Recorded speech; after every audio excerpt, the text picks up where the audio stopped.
नमस्कार दोस्तों, आज की कहानी का शीर्षक है प्रेम विवाह को लेकर पूर्वाग्रह। रीमा के ससुर जी को सुबह जल्दी उठकर चाय पीने की आदत थी, तो रोज उनके सैर से लौटने के समय तक रीमा उठकर चाय तैयार कर देती थी, क्योंकि रमेश जी को लौटते ही चाय की तलब लगती थी। पहले उनकी पत्नी नंदा जी चाय बनाया करती थी, पर उनके देहांत के बाद रीमा ने यह जिम्मेदारी उठा ली।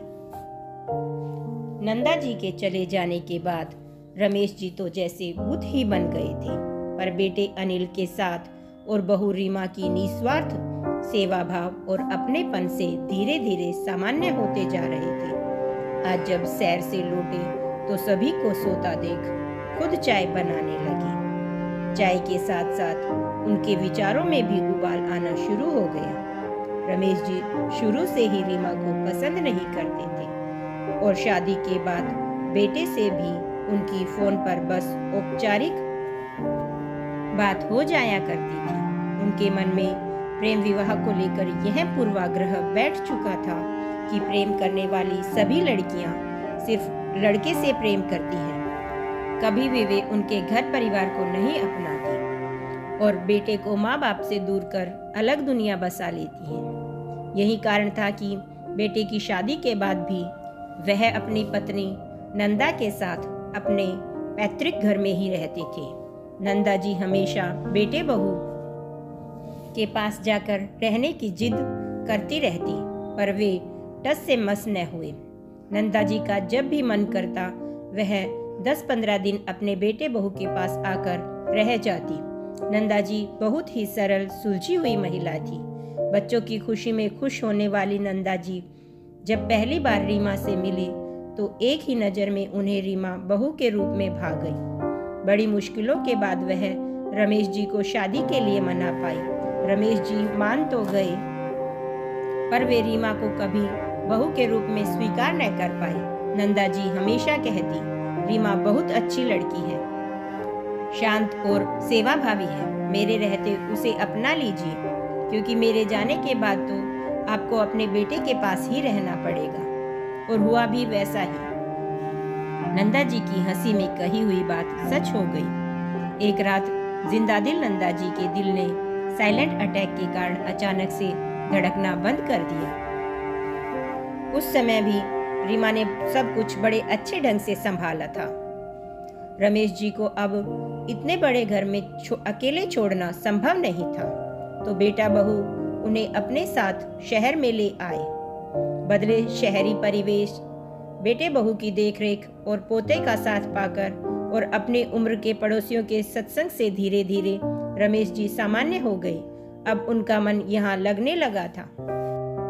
अपनी व्यवस्थित दिनचर्या और स्वावलंबी स्वभाव के कारण ना तो उन्हें कोई तकलीफ हुई, ना ही उनके कारण बेटे बहू को कोई परेशानी हुई। रीमा से आज भी उनकी बातचीत कम ही होती है। ऐसा नहीं था कि रीमा उनका ध्यान नहीं रखती थी। उनकी छोटी बड़ी जरूरतों को वह उनके कहने से पहले ही पूरा कर देती थी। रीमा को लेकर उनकी जो सोच थी वह धीरे धीरे बदल रही थी, पर शायद उनका पौरुष दंभ उन्हें स्वीकारने नहीं दे रहा था। एक दिन उनकी बड़ी बहन आई, जिसे वह माँ जैसा सम्मान देते थे।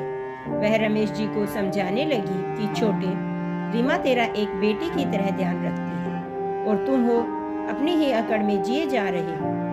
हमारे जमाने की बात अलग थी, अब जमाने के हिसाब से चलना होगा। यदि तुम अपनी आंखों से पर्दा हटाकर देखोगे तो तुम्हें रीमा में अच्छाइयाँ नजर आएंगी। उसने इस घर परिवार की सारी जिम्मेदारी और हमारे रीति रिवाजों को इतने अच्छे ढंग से अपनाया है और निभा भी रही है।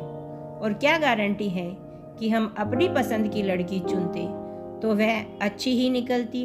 अपने आसपास नजर घुमाओ, अपने मामा को देखो, आज वह घर से बेघर हैं, कोई पूछने वाला नहीं है। उन्होंने भी तो अपने बेटे का विवाह अपनी मर्जी से किया था। इस बिना पिता की बच्ची को पिता का प्रेम देना तो दूर, तुम तो उसे ससुराल का सुख और आशीर्वाद भी नहीं दे पा रहे हो। मेरा काम था तुम्हें समझाने का, आगे तुम्हारी मर्जी, मैं चलती हूँ। रमेश जी ने कहा, दीदी आपकी बात बिल्कुल सही है। मैं भी तो कोशिश कर ही रहा हूँ, पर अब और देर नहीं करूँगा। उसी रात रमेश जी को गैस के कारण रात भर बेचैनी रही। रीमा पूरी रात नहीं सोई कि कहीं किसी चीज की जरूरत न पड़ जाए, क्योंकि उनका बेटा अनिल भी किसी काम से शहर से बाहर गया था। सुबह होने पर वह सबसे पहले रमेश जी को डॉक्टर के पास ले गई और उन्हें दवाई दिलवा लाई। रीमा को अपने लिए इतना परेशान देखकर रमेश जी का दिल पिघल गया और वह अपने आप से कहने लगी, अब मैं रीमा को उसके पिता की कमी महसूस नहीं होने दूंगा। रीमा के सवालों के जवाब जो अब तक हाँ हूं में दिया करते थे, उनकी जगह शब्दों ने ले ली थी।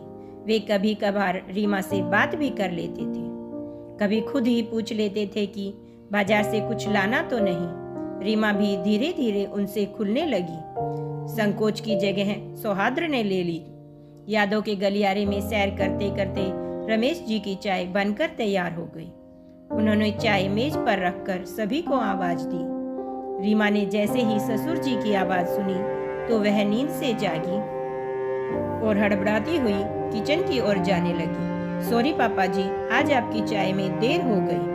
रमेश जी ने उसे रोका, कुर्सी पर बैठाकर चाय का कप देते हुए पूछा, अब तुम्हारा सिर दर्द कैसा है? कल रात चिंटू कह रहा था कि मम्मी के सिर में तेज दर्द हो रहा है। रीमा ने कहा, अब ठीक है, पर अब आपने चाय क्यों बना दी? मुझे आवाज दे दी होती। रमेश जी बोले, क्या हुआ, अच्छी नहीं बनी? वैसे मेरी चाय की तारीफ नंदा जी किया करती थी, तो सोचा क्यों ना आज अपनी बेटी को भी अपने हाथ की चाय पिला दूं। बेटी शब्द सुनकर रीमा अपने ससुर की तरफ देखने लगी तो रमेश जी बोले, हाँ बेटी, मैंने तुम्हें अपनी बहू नहीं माना, पर तुमने मेरा हमेशा मान और ध्यान रखा।